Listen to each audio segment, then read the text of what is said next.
তীব্র গরমে পড়ছে দেশ। যশোরে মৌসুমের সর্বোচ্চ তাপমাত্রা 42 ডিগ্রি। 7 দিন বন্ধ স্কুল কলেজ।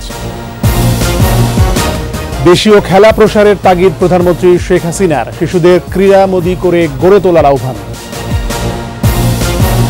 উপজেলা নির্বাচন থেকে মন্ত্রী এমপির স্বজনদের প্রার্থিতা প্রত্যাহারের নির্দেশ। অমান্যকারীদের তালিকা হচ্ছে।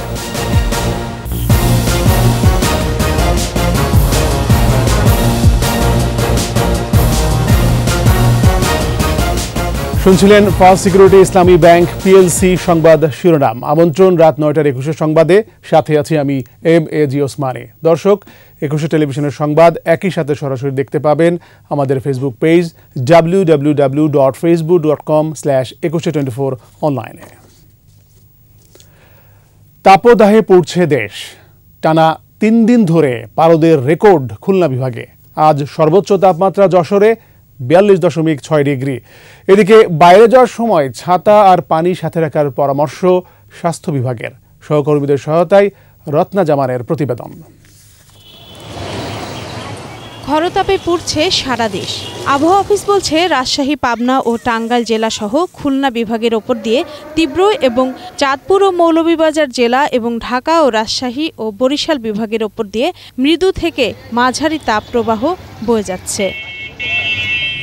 যশোরে আজ সর্বোচ্চ তাপমাত্রা 42.6 ডিগ্রি সেলসিয়াস।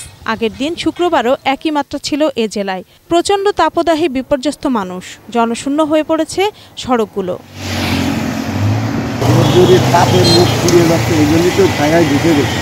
এখানে কখনো 40, কখনো 41, আজকে সর্বোচ্চ 42.6 তাপমাত্রা, এবং আসলে মানুষের কাজ করতে খুব কষ্ট হচ্ছে।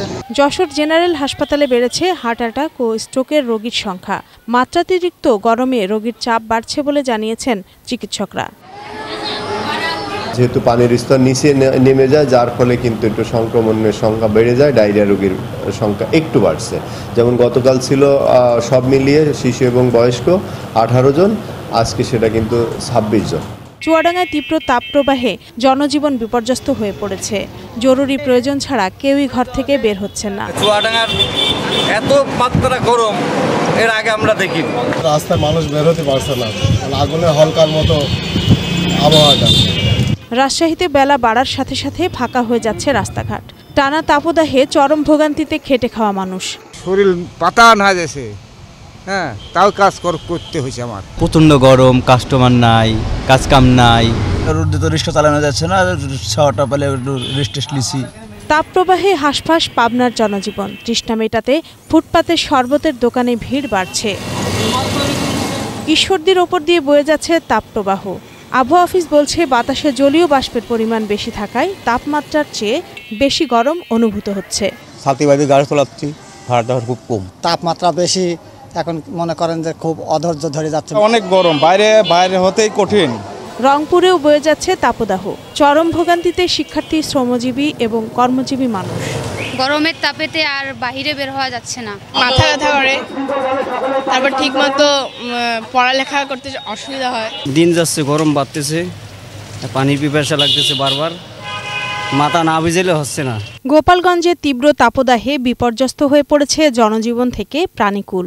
প্রচণ্ড রোদে ঘর থেকে বের হতে পারছেন না শ্রমিক, দিনমজুর সহ খেটে খাওয়া মানুষ।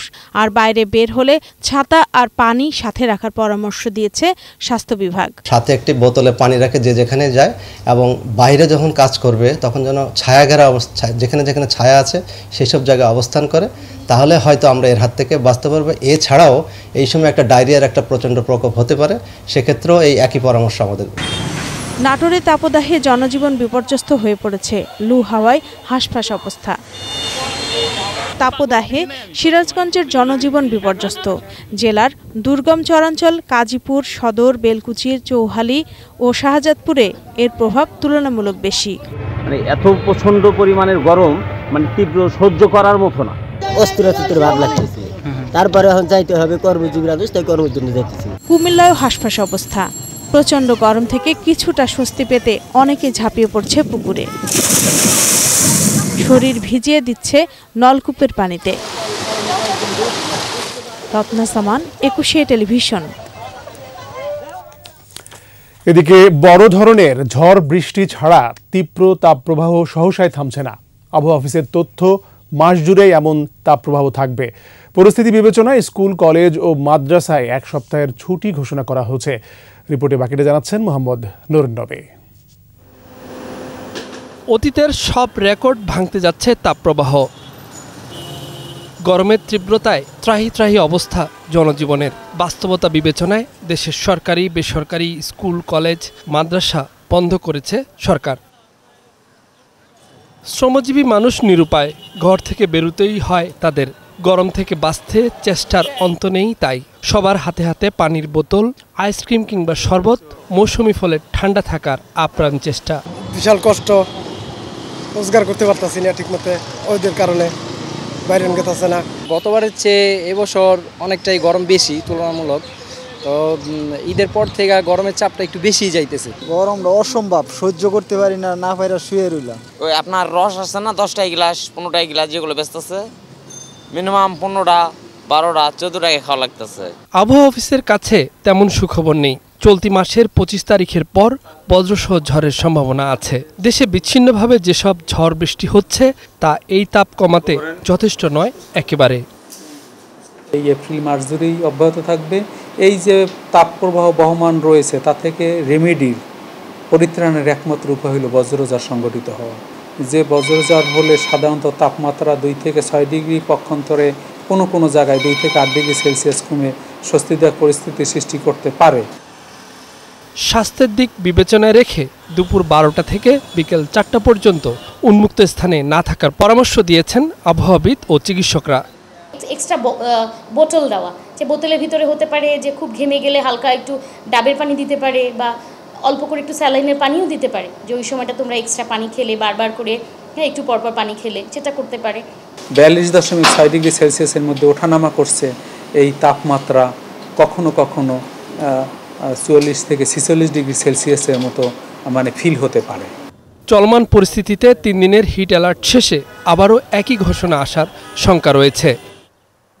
মোহাম্মদ নুরুন নবী, 21 television, Dhaka.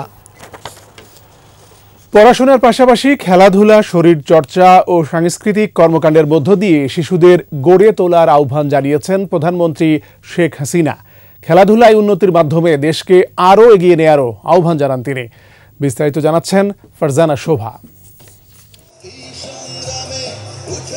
Bangabandhu gold cup, প্রাথমিক বিদ্যালয় ফুটবল টুর্নামেন্ট 2023 এবং বঙ্গমাতা শেখ ফজিলাতুন্নেসা মুজিব গোল্ড কাপ প্রাথমিক বিদ্যালয় ফুটবল টুর্নামেন্ট 2023-এর ফাইনাল খেলা ও পুরস্কার বিতরণ অনুষ্ঠানে জাঁকালো আয়োজন আর্মি স্টেডিয়ামে। গানে আর কবিতায় বর্ণিল প্রদর্শনীতে মূর্ত হয়ে ওঠে মুক্তিযুদ্ধ ও বাঙালির চেতনা, দেশপ্রেমে জাতির পিতা ও বঙ্গমাতার অবদান। বৈশাখের তপ্ত দুপুরে প্রধানমন্ত্রী শেখ হাসিনার উপস্থিতিতে শুরু হয় খেলা। মাঠ ছাড়িয়ে গ্যালারিতে ছড়িয়ে পড়ে উত্তেজনা। বিজয়ী ও রানার্স আপ দলের হাতে পুরস্কার তুলে দেন প্রধানমন্ত্রী। তিনি বলেন, খেলাধুলা শিশুদের দেশপ্রেম ও শৃঙ্খলা শেখায়, তাই শিশুদেরকে খেলাধুলায় সম্পৃক্ত করতে অভিভাবক ও শিক্ষকদের প্রতি আহ্বান জানান তিনি। আমি চেষ্টা করেছি খেলাধুলার প্রতি আমাদের ছেলে মেয়েদের আরও বেশি অনুরাগী করতে, কারণ খেলাধুলা মানুষের শারীরিক মানসিক শক্তি দেয়, ডিসিপ্লিন শেখায়, আনুগত্য শেখায় এবং সেই সাথে সাথে দেশপ্রেমে উদ্বুদ্ধ হয়। আজকে আমাদের এই খেলাধুলার মধ্য দিয়েই আমরা দেশকে এগিয়ে নিয়ে যেতে পারি, সারা বিশ্বের কাছে পরিচিত করতে পারি। ক্ষুদে ও প্রান্তিক এলাকার শিশু এবং বিশেষ চাহিদা সম্পন্ন শিশুদের জন্য পর্যাপ্ত খেলার সুযোগ সৃষ্টিতে সরকার দীর্ঘমেয়াদী পরিকল্পনা বাস্তবায়ন করছে বলে জানান সরকার প্রধান। আমাদের জন্য ভবিষ্যতের জন্য একটা বিরাট সম্ভাবনা রয়ে গেছে। আমরা আমাদের যারা ক্ষুদে ফুটবলার, আমি সবাইকে আমার আন্তরিক শুভেচ্ছা জানাচ্ছি। সেই সাথে বলবো, আমরা সমস্ত উপজেলায় একটা করে মিনি স্টেডিয়াম করে দিচ্ছি, যাতে সব সময় সব স্কুল, শুধু স্কুলের মাঠ না, প্রত্যেকটা উপজেলায় খেলাধুলার জন্য একটা সুযোগ সৃষ্টি হয়, সেই ব্যবস্থাটা আমরা করেছি। খেলাধুলায় উন্নতির মধ্য দিয়ে দেশকে বিশ্বের কাছে পরিচিত করতে সবাইকে অবদান রাখার আহ্বান প্রধানমন্ত্রীর। যে ধরনের খেলাই হোক, আমাদের খুদে খেলোয়াড়রা যাতে সুযোগ পায়, সেই সাথে প্রতিবন্ধী বা অটিস্টিক তাদের জন্য কিন্তু আমরা খেলাধুলার ব্যবস্থা করে দিচ্ছি। তাদের প্র্যাকটিসের জায়গা তৈরি করে দেওয়া, তাদের জন্য একাডেমি তৈরি করে দেওয়া, সে ব্যবস্থাও আমরা নিয়েছি। আমি চাই আমাদের ছেলেমেয়েরা লেখাপড়ার পাশাপাশি খেলাধুলা, শরীরচর্চা, সাংস্কৃতিক চর্চার মধ্য দিয়ে নিজেদেরকে উপযুক্ত নাগরিক হিসেবে গড়ে তুলবে, সেটাই আমি চাই। আন্তর্জাতিক খেলার পাশাপাশি দেশীয় খেলাগুলোকে প্রাধান্য দেওয়ার নির্দেশ দেন প্রধানমন্ত্রী শেখ হাসিনা। এটা শুধু ফুটবল বলে না, আমাদের দেশীয় খেলাগুলি আছে, অন্যান্য খেলা আছে। ফারজানা শোভা, 21 টেলিভিশন, ঢাকা। উপজেলা নির্বাচনে এমপি মন্ত্রীদের আত্মীয় স্বজনদের নির্বাচন থেকে সরে দাঁড়ানোর নির্দেশ দেওয়া হয়েছে। আগামীতে এই বিষয়ে সতর্ক থাকার আহ্বান জানিয়েছেন আওয়ামী লীগ সাধারণ সম্পাদক ওবায়দুল কাদের। বিএনপি সরকারের বিরুদ্ধে অবিরাম নালিশের রাজনীতি করে যাচ্ছে অভিযোগ করে ওবায়দুল কাদের বলেন, বিদেশিদের দ্বারস্থ হবার ফলে জনগণের দল হিসেবে বিএনপি নিজেদের গ্রহণযোগ্যতা হারিয়ে ফেলেছে। মাহমুদ হাসানের প্রতিবেদন। ধানমন্ডিতে দলীয় সভাপতির কার্যালয়ে সাংবাদিকদের সাথে মতবিনিময় করেন আওয়ামী লীগ সাধারণ সম্পাদক ওবায়দুল কাদের। স্থানীয় নির্বাচনে এমপি মন্ত্রীদের আত্মীয় স্বজনদের নির্বাচন থেকে সরে দাঁড়ানোর কঠোর নির্দেশনার কথা জানান ওবায়দুল কাদের। এমপি মন্ত্রীদের স্বজনরা তারা নির্বাচন থেকে যারা করছে তারা সরে দাঁড়াতে, এবং যারা ভবিষ্যতে করতে চায় তাদেরকেও এই নির্বাচনী প্রক্রিয়া থেকে দূরে থাকতে বলা হয়েছে। অলরেডি যারা এই প্রক্রিয়ার মধ্যে অলরেডি আছে তাদের তালিকা তৈরি করার নির্দেশনা দেওয়া হয়েছে।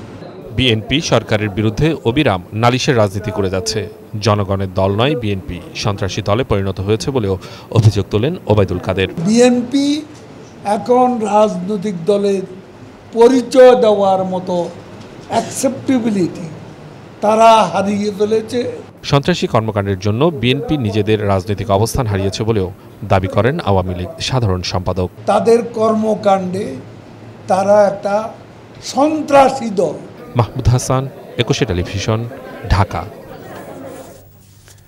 নিচ্ছি সংবাদ বিরতি। যখন ফিরছি তখন অন্যান্য খবরের সঙ্গে আরো থাকবে। ঢাকা শিশু হাসপাতালের আইসিইউ এখনো চালু হয়নি, মিলছে বাকি সব সেবা।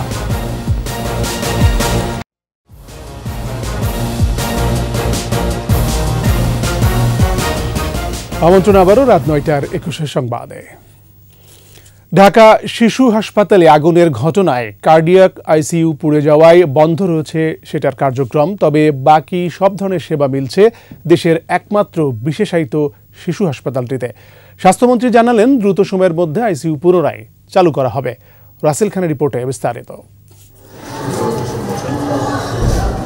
3 দিনের ব্যবধানে ঢাকা শিশু হাসপাতালে আবারও আগুনের ঘটনায় বেশ উদ্বেগ উৎকণ্ঠায় রোগী ও তাদের স্বজনরা। কার্ডিয়াক আইসিইউ, পোস্ট ক্যাথ আর এইচডিইউ ছিল হাসপাতালের বি ব্লকের 5ম তলায়। শুক্রবার লাগা আগুনে পুড়ে গেছে পুরো ইউনিটটি। আগুন লাগার ঘটনার পর থেকে আতঙ্কিত সবাই, কিন্তু বিকল্প না থাকায় ঝুঁকি নিয়ে চিকিৎসা করাতে হচ্ছে শিশুদের। অক্সিজেন রাখুন যায় না, অক্সিজেন ছাড়া রাখলে বাবু লীল হয়ে জায়গা। আমগো সেনা নিরাপদ না, যা শিশু তো আর মাইরা লান যাইব না, শিশুকে তো রাখতে হবেই। এনআইসিউ বর্তমানে 2-3 রোগী একটা বেডে আছে, কারণ পরিস্থিতি শিকার, কারণ এখানে তো অক্সিজেন নাই, 5 অক্সিজেন পড়ে গেছে সব। এই অক্সিজেনের অভাবে এখানে নিয়ে আসছে, এখানে বর্তমানে চিকিৎসাধীন আছে। তবে এই আগুনে হাসপাতালের সেবা কার্যক্রমে কোনো প্রভাব পড়বে না বলে জানিয়েছে কর্তৃপক্ষ। আমাদের একটা তদন্ত কমিটি করছে, ওনারা তো ক্লিয়ারেন্স না দিলে ওখানে আমরা কাজ করতে পারছি না। কিন্তু আমাদের আউটডোর বেসিস প্লাস কার্ডিয়াকের রোগী মানে কি যেটা আইসিইউ সেইটা বন্ধ আছে, কিন্তু কার্ডিয়াক আদার্স ডিপার্টমেন্ট তো আমাদের চালু আছে। আগুনে পুড়ে যাওয়া হাসপাতালটি পরিদর্শনে আসেন স্বাস্থ্যমন্ত্রী। পরে সাংবাদিকদের বলেন, স্বল্প সময়ের মধ্যে ইউনিটটি চালু করা হবে। যত দ্রুত সম্ভব এটাকে রিকভার করা যায়। আর এটার কারণের জন্য আমি ওনাকে বলছি, ওনার তদন্ত কমিটি হলে আমরা অবশ্যই কারণটা বের করব।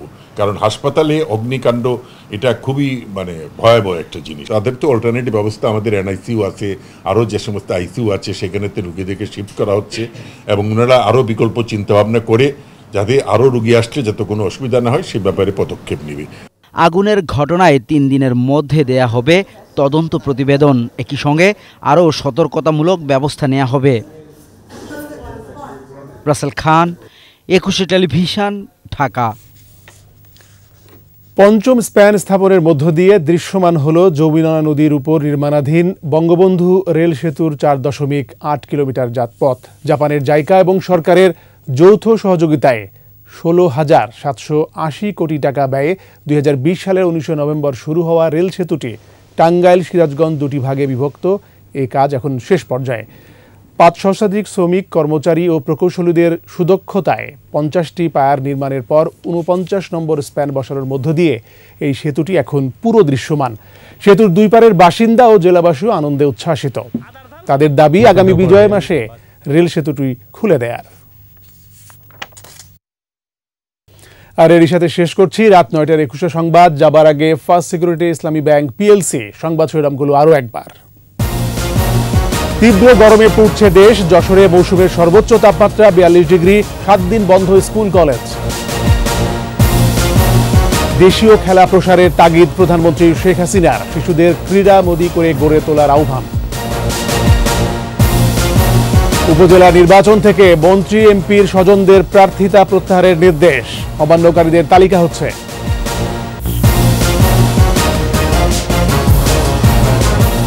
সর্বশেষ খবর জানতে ডায়াল করুন 202 নম্বরে আর ভিজিট করুন 21-tv.com এই ওয়েবসাইটে। এছাড়া ফেসবুকে ভিজিট করতে পারেন facebook.com/2124 অনলাইনে। এরপরের সংবাদ রাত 11টায় দেখার আমন্ত্রণ রইল।